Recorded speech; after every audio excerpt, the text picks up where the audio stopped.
Binarung suaraning pradonggo angrangin hamba barat rawang sekar tejo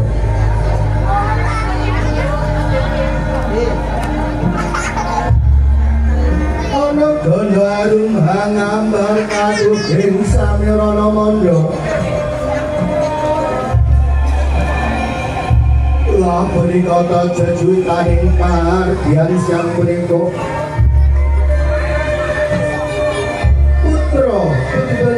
Ibu Marsini ingkang sesilih Roro Ayu Rizky Setia Kartika ingkang dinoyong ijil saking Tipaswami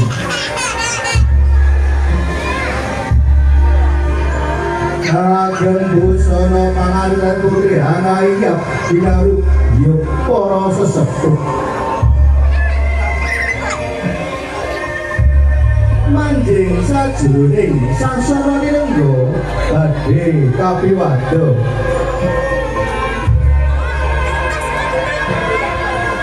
dasar sulistya ing warmi tornat banget ing besus ngadi sarira ngadi padha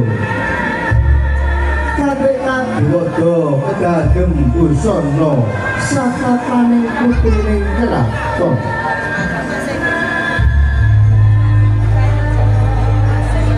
pramila mboten kok kalamun kathah ingkang sami tambuh lampah luluh angujiwat samudaya-daya ingkang dumugi papan palenggan suwene ras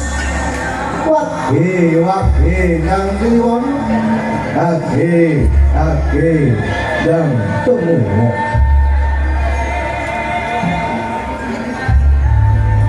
Sri Atmojo pengantin putri ageng dosa ingkang sarwa rena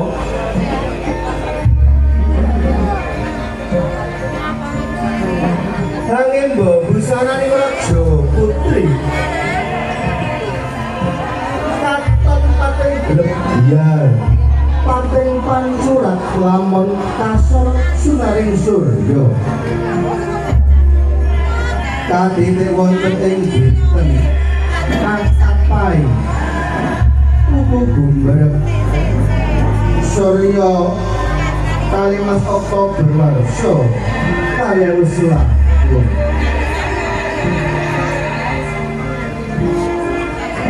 Angranggani sasana ati asa silih penganten belum malang nilenggo koncen sekar melati cecunduk sekar kangkung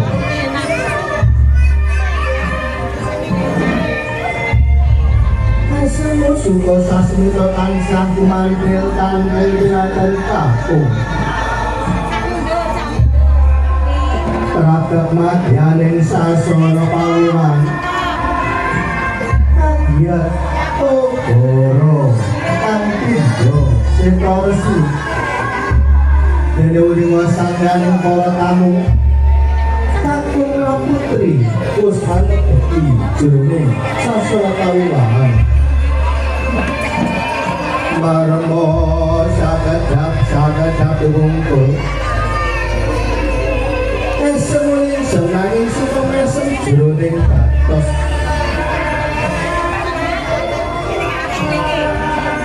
lamun segera sami hanjenengi sami hangalem bono printem dening kang sudo